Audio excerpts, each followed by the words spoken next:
Hello friends, வணக்கம் and welcome back to our channel. இன்றைக்கி நம்ம சேனலில் என்ன வீடியோ பார்க்க போகிறோன்னா, நல்ல காரசாரமான பெப்பர் சிக்கன் தான் செய்ய போகிறோம்.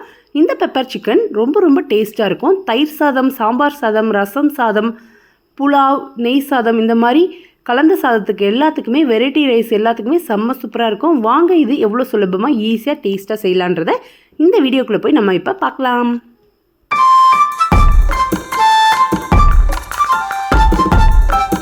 காரசாரமான பெப்பர் சிக்கன் செய்கிறதுக்கு ஸ்டவ் ஆன் பண்ணி பேனில் எண்ணெய் சேர்த்துக்கோங்க. எண்ணெய் சூடானவுடனே ஒரே ஒரு கிராம்பு, சின்ன துண்டு பட்டை, ஒரு இலை, கொஞ்சமாக சோம்பு சேர்த்துக்கலாம். ஒரு பச்சை மிளகாவை கீரி சேர்த்துக்கோங்க. 2 வரமிளகாவை கிள்ளி சேர்க்காமல் அப்படியே சேர்த்துக்கலாம். ஒரு கொத்து கறிவேப்பிலை, ஒரு 2 பெரிய வெங்காயம், அதுக்கு தேவையான அளவு உப்பு சேர்த்து நல்லா இந்த எண்ணெயிலே இந்த வெங்காயத்தை கண்ணாடி பதம் வர வரைக்கும் நல்லா வதக்கிக்கலாம். பாருங்கள், நல்லா வெங்காயம் வதங்கி வந்திருக்கு. இதில் ஒரு 1.5 டேபிள் ஸ்பூன் அளவுக்கு இஞ்சி பூண்டு பேஸ்ட் சேர்த்துருக்கேன். இஞ்சி பூண்டு பேஸ்ட் பச்சை வாசனை போகிற வரைக்கும் நல்லா இந்த எண்ணெயிலேயே நல்லா வறுத்து எடுத்துக்கலாம். பாருங்கள், நல்லா வதங்கி வந்திருக்கு. இஞ்சி பூண்டு பேஸ்ட் வதங்கி வந்ததுக்கப்புறமா நான் இதில் ஒரு 600 கிராம் அளவுக்குள்ள சிக்கனை நல்லா சுத்தம் பண்ணி கட் பண்ணி எடுத்து வச்சுருக்கேன். அந்த சிக்கன் எல்லாத்தையுமே இதுக்குள்ளே சேர்த்துக்கலாம். சேர்த்துட்டு இந்த சிக்கனுக்கு எந்த அளவுக்கு உப்பு தேவையோ அந்த அளவுக்கு உப்பு சேர்த்துக்கோங்க. அப்போ தான் சிக்கனுக்குள்ளெல்லாம் நல்லா உப்பு பிடிச்சி நல்லா நமக்கு கடைசியாக சாப்பிடும்போது சூப்பராக இருக்கும். ஒரு சிட்டிகை மஞ்சத்தூள் சேர்த்துட்டு தேவையான அளவு சிக்கனுக்கு உப்பு சேர்த்துக்கலாம். சேர்த்துட்டு நல்லா பெரட்டி விடுங்க. நல்லா பெரட்டி விட்டு அப்படியே இதை மூடி வச்சிடலாம்.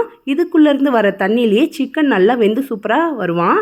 சிக்கன் வெந்து வர்றதுக்குள்ளே சிக்கனுக்கு தேவையான மசாலா ரெடி பண்ணலாம். 1 டேபிள் ஸ்பூன் அளவுக்கு மிளகு எடுத்துக்கோங்க. 1/2 டேபிள் ஸ்பூன் அளவுக்கு சீரகம், 1/4 டேபிள் ஸ்பூன் அளவுக்கு சோம்பு, 2 வரமிளகா, ஒரு கொத்து கறிவேப்பிலை சேர்த்துக்கோங்க. 1/2 டேபிள் ஸ்பூன் அளவுக்கு வீட்டில் அரைச்ச குழம்பு மிளகாத்தூள் எல்லாத்தையுமே நல்லா பொடிச்சு எடுத்துகிட்டு வந்துட்டு இதுக்குள்ளே இப்போ இதுக்குள்ளே சேர்த்துக்கலாம். பாருங்கள், தண்ணிலாம் சிக்கன்லாம் நல்லா வெந்து சுருண்டு வந்திருக்கு.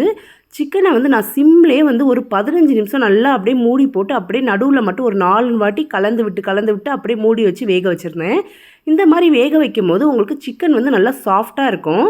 சில சிக்கன் விரைப்பாக இருக்கும். பாருங்கள், இந்த மாதிரி நீங்கள் பண்ணிங்கன்னா உங்கள் சிக்கன் நல்லா சாஃப்டாக கிடைக்கும். மசாலா சேர்த்து நல்லா இந்த மாதிரி எண்ணெய் பிரிஞ்சு வர வரைக்கும் வேக வச்சதுக்கப்புறமா இதில் ஒரு கொத்து ஃப்ரெஷ்ஷான கருவேப்பிலையை சேர்த்து ஒரு 2லேருந்து 3 நிமிஷம் நல்லா பெரட்டி விட்டு திரும்பவும் கொஞ்சம் நேரம் வேக வச்சு எடுத்திங்கன்னா போதும். சுவையான பெப்பர் சிக்கன் தயாராகிரும்.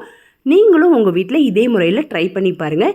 இந்த வீடியோ பிடிச்சிருந்தா நம்ம சேனலை லைக் பண்ணுங்கள், ஷேர் பண்ணுங்கள், சப்ஸ்கிரைப் பண்ணுங்கள். அப்படியே உங்கள் ஃப்ரெண்ட்ஸ் அண்ட் ஃபேமிலிக்கும் ஷேர் பண்ணுங்கள்.